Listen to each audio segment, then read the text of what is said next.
Good morning, everyone. Today, me and my teacher are going to talk about the everyday math eTwinning project. I'm going to ask you some questions about this. How did the pandemic process take place in your country? Well, I think it went quite well. At the beginning, there were some schools that didn't have enough computers to work with, but then I think that after some time, the schools got the computers and distributed to the students. So most students were able to be in class and being with the teachers and with other colleagues, so not losing as much as they could if they stayed home doing nothing. Alright. How was the pandemic process experienced in your school? How often and when did your schools close? So, the school closed in March 2020, the 14th of March, as far as I remember. And in the following week, we had some meetings to establish a timetable so that the following week we could start having online lessons.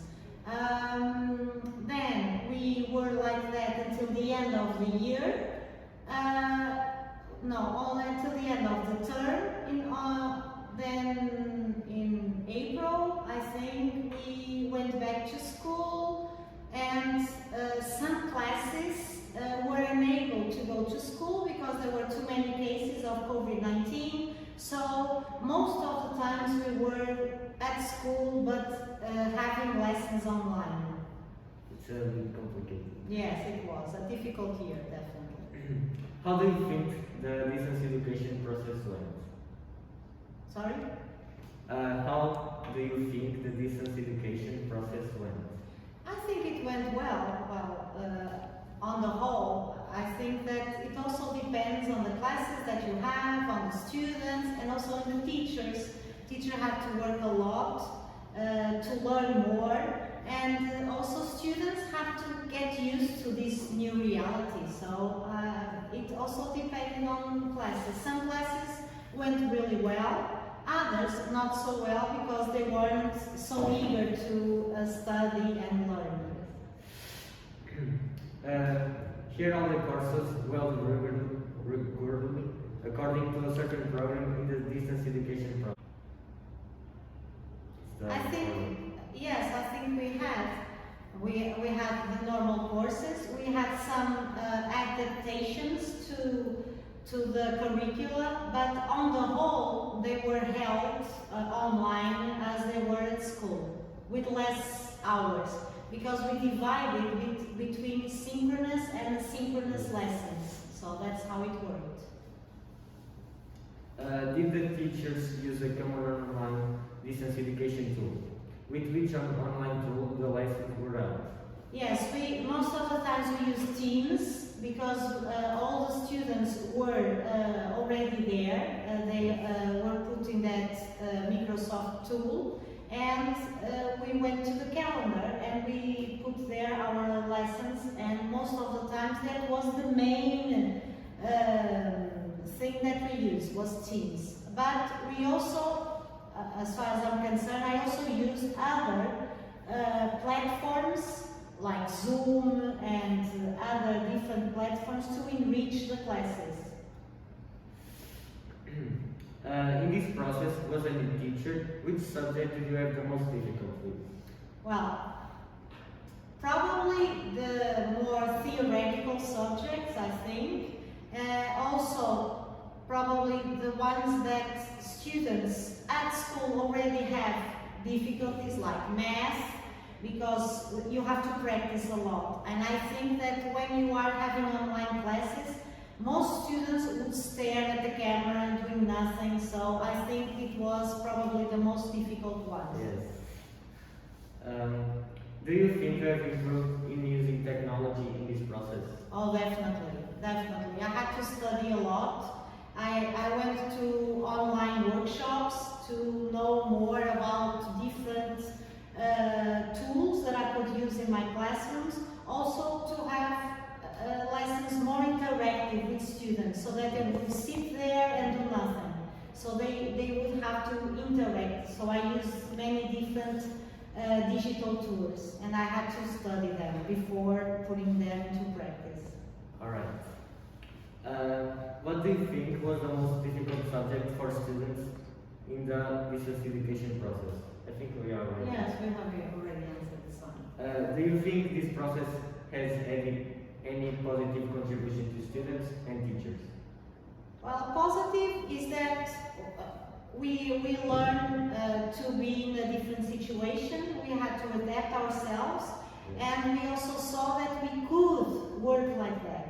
So whenever a new or a different pandemic comes, I think we'll be better prepared to work like that. And nowadays, you can already see that whenever I have students in class who are with COVID, I put my camera there, and my lessons are also with the students from home. So I think it was positive. So whenever you miss school, you are able to be with the teachers and with the classes.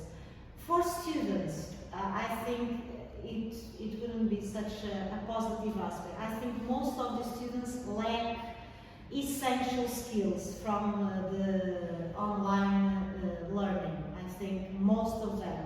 You must be very disciplined to be on online classes, or the classes must be very interactive so that you won't feel passive and you work more. So I think that I cannot see so many positive aspects for students.